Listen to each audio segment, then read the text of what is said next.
The next talk is about one of the most beautiful human creations that I can think of, like the Taj Mahal.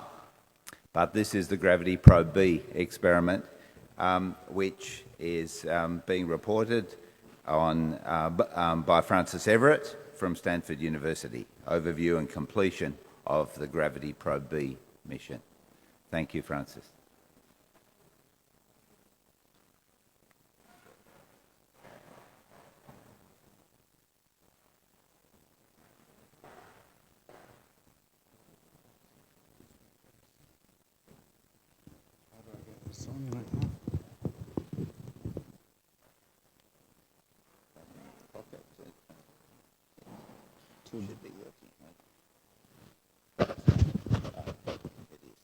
Can you hear me? Is that okay? Good. We may need some help with. Oh, here we go. Oh, it's already done. Yeah. Okay.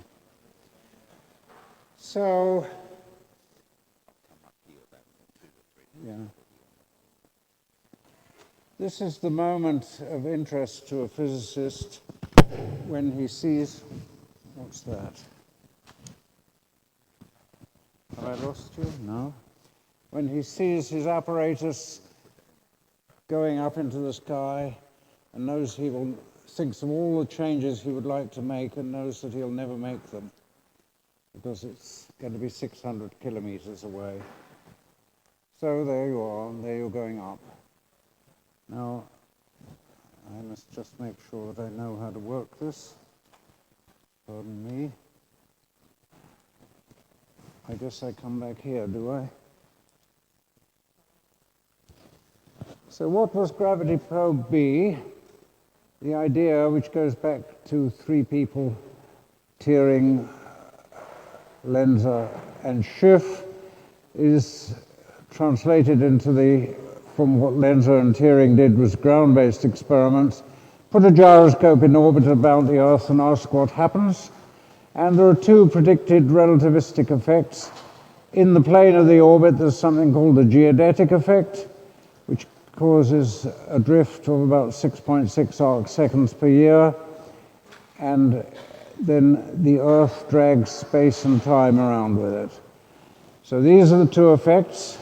And to get a feeling of what space curvature means, the circumference of the Earth is 40,000 kilometers, and the difference from perfect Euclidean geometry is about 2 centimeters, 3 centimeters.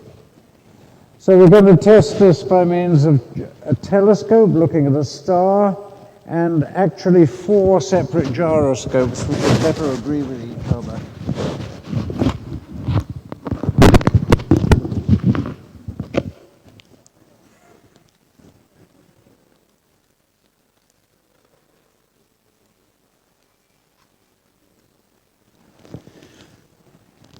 And here is something pretty close to being the raw data from the geodetic effect on the 4 gyroscopes. If it were Newtonian gravity, you would expect a straight line across the top, and this is what you actually see over the period between September 2004 and July. And you see there's nice slopes which sort of more or less agree with each other.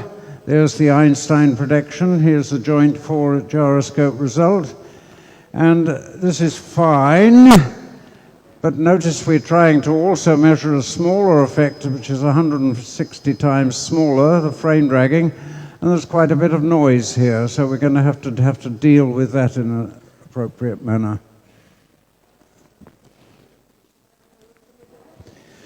So here is the actual experiment. A gyroscope which has to be 1,000,000 times better than the best modeled inertial navigation gyros. You have to have a very good telescope. You have to have a method of subtracting their signals within whatever range and accurate gyroscope readout. It all goes into a superfluid helium dewar containing 2,400 liters worth of liquid helium. There's the telescope, there's the 4 gyroscopes, all kept cold and mechanically stable. And the basis for the advance comes from space, which makes much better gyroscopes, reduce the support force on your gyroscopes, and averaging because you can roll things, and cryogenics, which enables us to give a magnetic readout direction of the spin, gives great thermal and mechanical stability, and also ultra-high vacuum technology, and we'll be looking at those things as we go forward.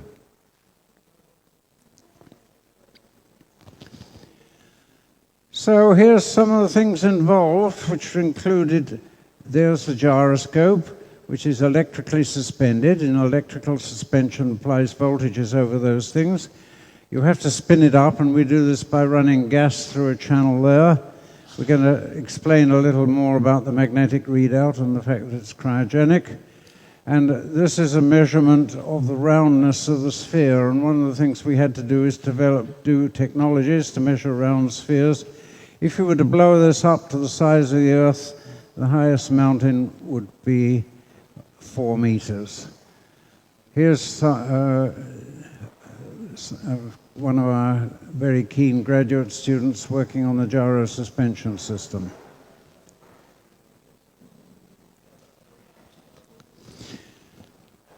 So how do you spin up a gyroscope to about 100 hertz and then switch the torque off again afterwards? If you think about it, you're trying to make a perfect gyroscope which must have no torques acting on it to disturb it. To spin it up, you must apply a torque. How much do you have to switch that off? By 14 orders of magnitude. And you can do this quite nicely by a gas spin-up technician. And the trick is, not only do you have to run the gas in, but you have to get it out afterwards. I very much like this quotation from the year 1895 by a designer of steam engines, this man, that any fool can get the steam into the cylinder, but it takes a clever man to get it out again afterwards. The same was true of our spin-up system. It was easy to spin it, get the spin gas in, but to get the pressure down afterwards was a very different trick. How do you measure the direction of spin of a perfectly round, perfectly uniform sphere with no marks on it? The London moment, a spinning superconductor, develops a magnetic moment aligned with its instantaneous spin axis, and then we're going to measure that, and we're going to use SQUID, superconducting quantum interference device magnetometers, to measure it. And some of the things that you have to have a very stable centering. You have to have very low trapped magnetic flux in the rotor. You don't need zero trapped flux. In fact, it's slightly desirable to have some flux trapped in it. And then there's a little question of shielding against the Earth's field and other rays by 240 decibels. And superconductivities enable this. So there on our quartz gyro housing is a loop which gets connected to a magnetometer, and the magnetometer is in this superconducting shielded box. This was the requirement for the experiment, and there's, after an enormous amount of work by some very able people, the low frequency squid noise through the actual readout of the system.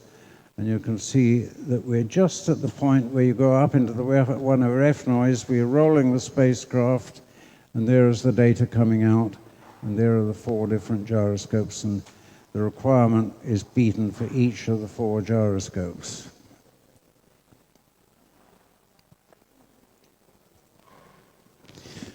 It's quite a business making a telescope too.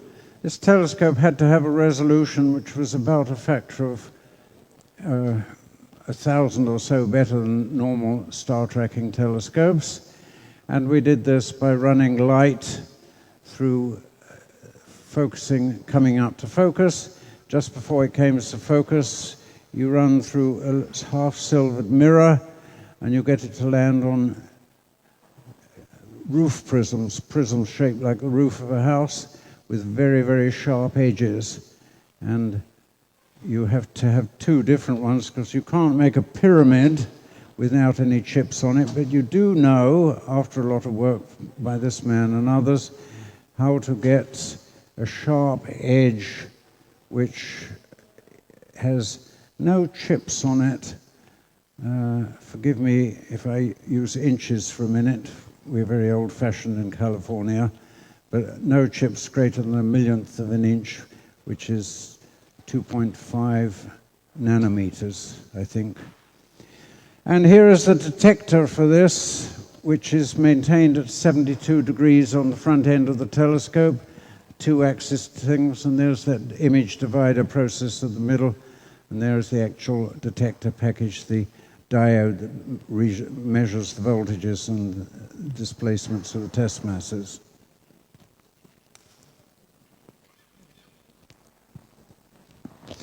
Now, you have a nice system, and you are measuring not angles, you're measuring volts. And how can you be sure that your scale factor is very good? That when you say it's 1.2 volts per arc second or whatever you're saying, that's actually true. Unfortunately, nature is very, very kind to us, because nature injects a calibrating signal, the aberration of starlight. The apparent position of the star moves over each orbit by about 5 arc seconds. It moves in sinusoidal signal like this. We're rolling the spacecraft about the lines of the star, so you've got a periodic signal whose amplitude varies, and this is how we calibrate, and we get a continuous, accurate calibration. Notice that we're pointing the telescope, so this signal appears in the gyro readout. And actually, the need to calibrate the gyroscope readout is far more profound than the need to calibrate the telescope readout. Since we're pointing at the telescope, we just have a small subtraction, and you don't need to calibrate the telescope very, very accurately, fairly accurately. And then you can subtract it, and then you've got the calibrating signal. So it's an old principle that the thing you first thought might be a nuisance turns out to be one of your biggest aids. Now, in order to make this thing work, you need extremely low magnetic fields. As I said, you don't need zero magnetic field, you need...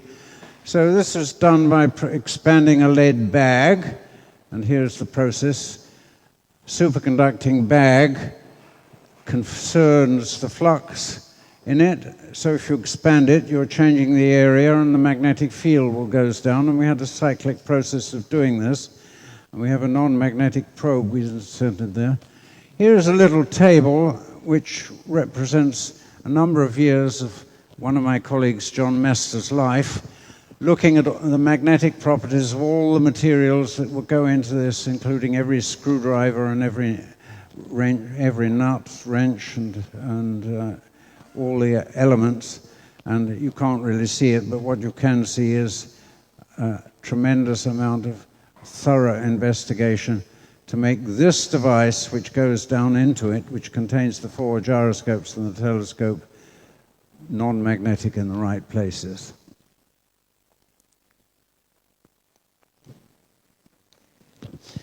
And there's a very interesting business that you assemble this thing when it's warm. You remember you have that ultra-low magnetic field, which means the dewar containing it had to remain cold for several years while we were assembling and testing and taking it apart and checking the various components and putting it back together again. And this was a whole cyclic process. 1, you put the probe in a mount. 2, you're ready to insert into an airlock. This is an airlock, or more exactly, helium lock, which sits on the top of the dewar, and you're lowering it down into this. That probe is, let's see, about 1 meter in diameter, and you're slowly going to lower it into the dewar, and here's the lowering process actually happening. So, a warm hopefully non-magnetic probe gets lowered into an ultra-low magnetic field, and finally you're ready to start doing some work on the flight gyroscopes.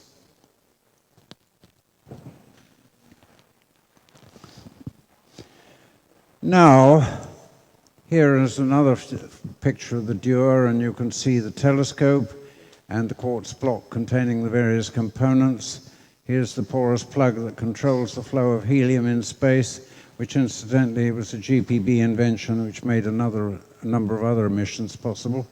Here the system is under tests on the ground, and looking down into it, you see all the electrical connections and pumping lines and everything that go down into there, and then there's a series of windows to prevent radiant heat getting down into the telescope. Here the payload is in the final ground tests at Stanford in August 2002.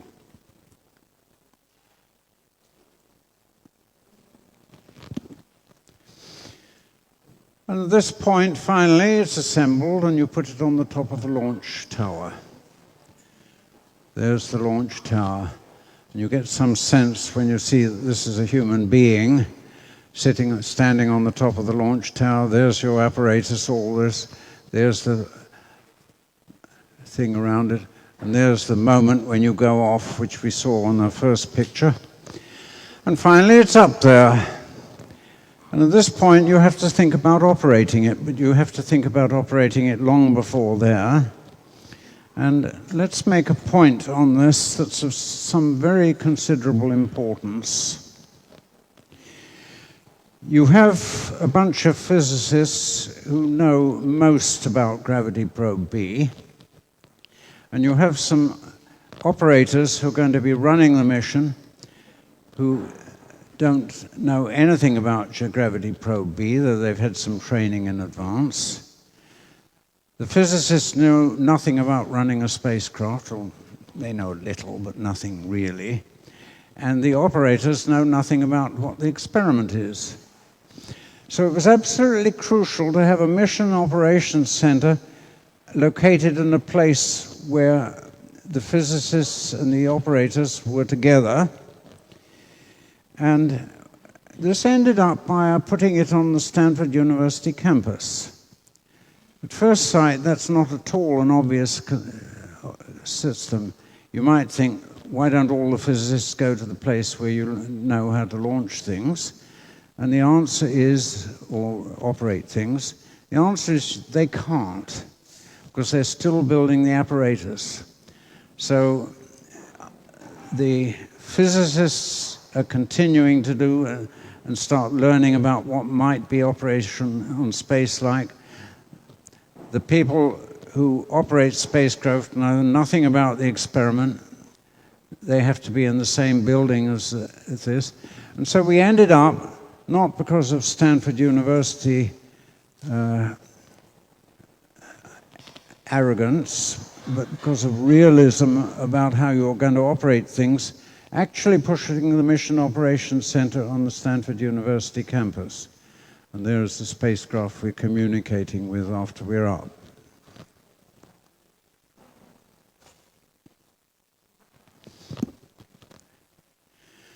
So now they've come to actually doing the thing. And the first thing was to get an inertial orbit checkout, have the system running. And that was going to take us 40 to 60 days, and it took us 128 days. All the calibrations you did on the ground have to be re-verified. All things like scale factors and temperature coefficients and so forth. Then you ask yourself, well, have we calculated everything about the experiment correctly? To which the answer is no, but we didn't do too bad a job. Which means we run the gyroscopes at low speed in this first 128 days period, where it increases the disturbances, and we deliberately make disturbance on the spacecraft, accelerate the spacecraft, and things like that. And finally, we are reasonably satisfied that it's ready to go. And now we have a science phase. Remember that while all this is happening, helium is boiling away from your thermal Dewar. So during this, we exploited various built-in checks. Actually, nature is injecting various calibrating signals into the apparatus that you can learn. And finally, we have a calibration phase where refined calibrations through deliberately enhancement of the disturbances. I mention at this point Henry Cavendish. Why? If you ever want to read a serious experimental physics paper, go back to the year 1798 and read what Henry Cavendish wrote about measuring the gravitational constant. It's really fascinating how he explored the different errors and found out that one of the biggest errors was quite different from what he had imagined, and was able to prove this and find a way of calibrating it.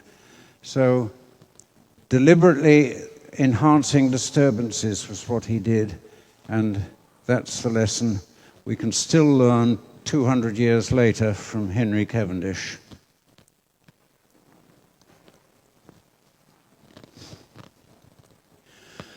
So you're going to try and do this experiment, and you want to make a lot of things nearly zero. You want to make a rotor that's extremely well balanced and aspherical, very highly spherical. You want to make sure there are no charge dipole things from the where you coated the rotor with superconducting metal. You've got to reduce the acceleration, you've got to lower the gas pressure, you've got to lower the trapped field, and various other things you do. So these were 7 things we had to get nearly zero in the experiment. Each of this has to be checked on orbit that we pulled it off. Let's give you just one example, the mass unbalance talk. So you have a perfectly round sphere, an ideal sphere, except it's not perfectly homogeneous. This means its center of geometry there and its center of mass is slightly displaced, a very tiny amount, maybe less than 1/millionth of the diameter. So very simple, you apply an acceleration, the mass unbalance, and you get a drift rate, and you have to get this less than a certain amount.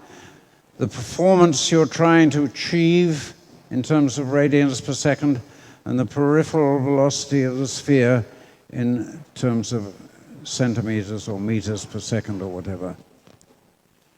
So here's those numbers.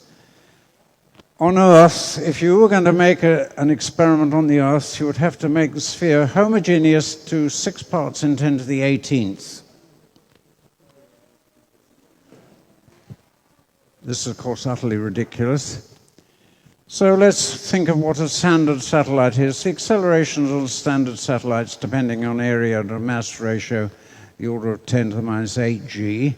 This would require 6 parts in 10 to the 10th. That's pretty unlikely.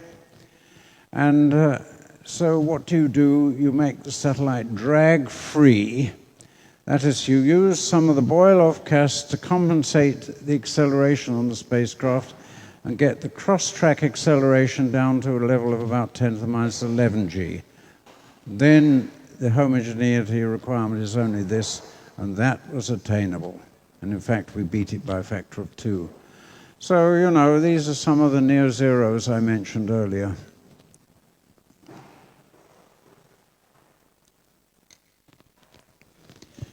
And we have to measure these things. So here's measuring the mass unbalance and the ratios of it was, and the pre-launch estimates, and then check it on space and on orbit. We did better than we were expecting, which was a nice thing to do.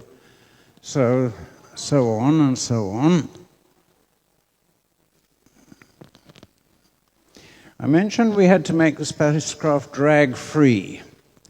What that means is you measure from the gyro suspension the acceleration on the gyroscope, use some of the Boyle-off gas to compensate that and reduce the acceleration. The acceleration was the order of 10 to minus 8 g, and we got a cross-track average of 10 to the minus 11, 1.1 times 10 to the minus 11. Just by using the science gyro as a controller and using the boil-off gas, and you can see the process. This is the signal before you use that boil-off gas, and this is the signal afterwards from the suspension electrodes. Now, this business of ultra-low pressure is an interesting one. We wanted to get our pressure down as low as possible, and in the end we got it down to 10 to the minus 14 torr. How do you do this? That's a very low pressure. The pressure in the atmosphere outside is about a factor of 10 to the 6th greater than that, maybe even more. The answer is very interesting. You do what everybody who's interested in ultra-high vacuum does. We use bake-out. You bake the apparatus out. Except if you're doing a cryogenic experiment, bake-out consists of raising the temperature from 2 Kelvin to 6 or 8 Kelvin, and then letting it go again after about 6 hours. And that's what happened to the pressure. And we have a cryopump in the apparatus with very large surface area. The surface area of that structure, which stands about this high, is equal to the surface area of the inside of a house. And there we are.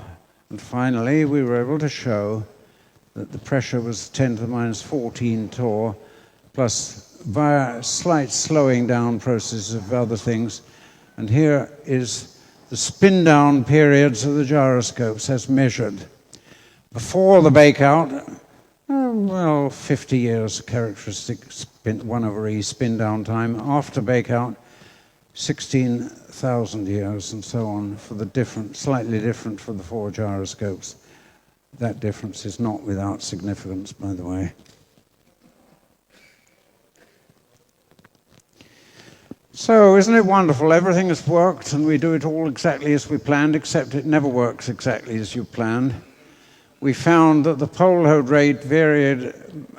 Pole-load, do you remember pole-load? About how the spin vector is moving slowly around the angular momentum vector and relatively fast, and the body axes are defined in that way, or their motions are defined in that way. And we knew in advance that that was going to be about 1,000 years, and it wasn't. This is what the rate was.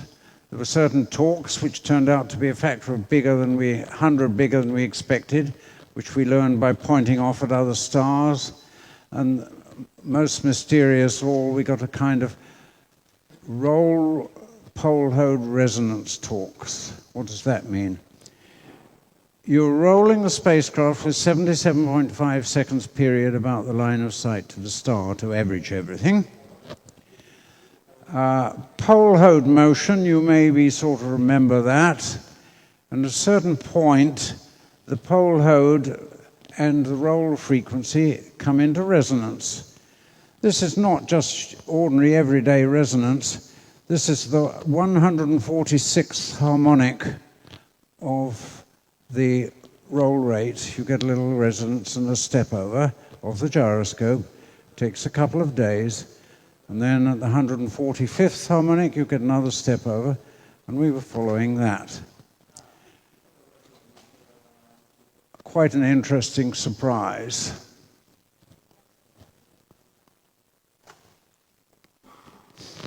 How does this happen? What you find is that at this frequency, the roll averaging of various torques ceases to work. The orientations of the gyroscope follow a nice Cornu spiral. This is the theoretical calculation that you can make as to what you might expect. The gyroscope is here, spinning about this direction. At a certain point, the averaging of roll doesn't work perfectly, and slowly it moves through this nice Cornu spiral until it moves to this new position.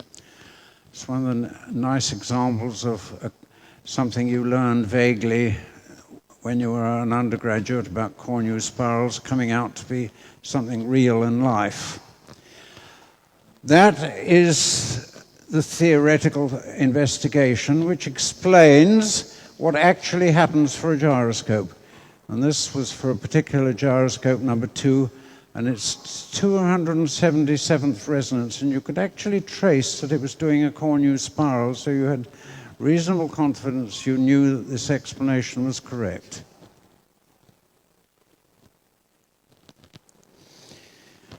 So I must go on quickly because I don't want to keep you unduly long. There's the roundness and outer roundness of the spheres and the housing, and there's the electrical roundness, which was totally unexpected because there were patches on the housing and rotor, and there was another outer roundness that we had some trapped magnetic flux in the rotor. This seemed to be bad, was actually wonderfully good because it enabled us to attract what was going. Fine, I'm going on. So, completing the detective story, here is what you observe. This is relativity. This is the misalignment torques. Those resonance torques I was talking about, a certain resonant condition. And we go on. And here is the final results, which involve a lot of processing. For the geodetic effect, where you see how clean it is after the processing. For the frame dragging effect, where you see it's convincing but not quite so clean, so it's a factor of 100 smaller. And here are some numbers coming out in the agreement with the relativistic prediction. Here's another view of the results for the 4 gyroscopes. And there were a whole bunch of cross-checks. We had 2 methods of analysis. We had 2 ways of understanding the resonance torques. We had a misalignment torque history, a 24-fold systematic agreement within the algebraic method. And finally, one of the interesting things we hadn't really thought about in advance, we observed that GPB could be turned around and provided an on-orbit measurement of the gravitational deflection of starlight, which turned out quite nicely, using the gyroscopes now as a standard reference and the star moving about. So I think that's probably my last chart, not quite. Here's some of the heritage from the mission. A whole bunch of technologies which can be used for other missions. How do you run a spacecraft on a campus, and something about attitude control systems.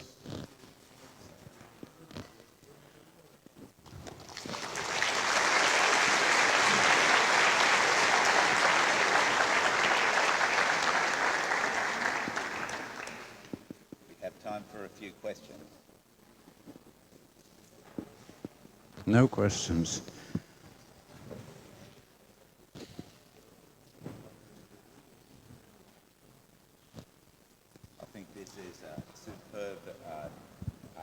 Topic for the centenary general.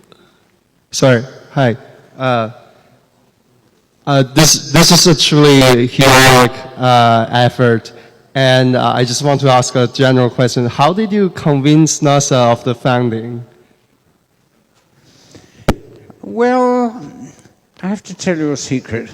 There are some bad people at NASA, and there are also some very good people at NASA, and they get interested. And one of the things you have to realize when you're dealing with the bureaucracy is how boring the lives of most bureaucrats are, and how if you can find them actually becoming interested in making an experiment happen, that's a tremendous up in their personal life. Not their careers necessarily, but in their personal life.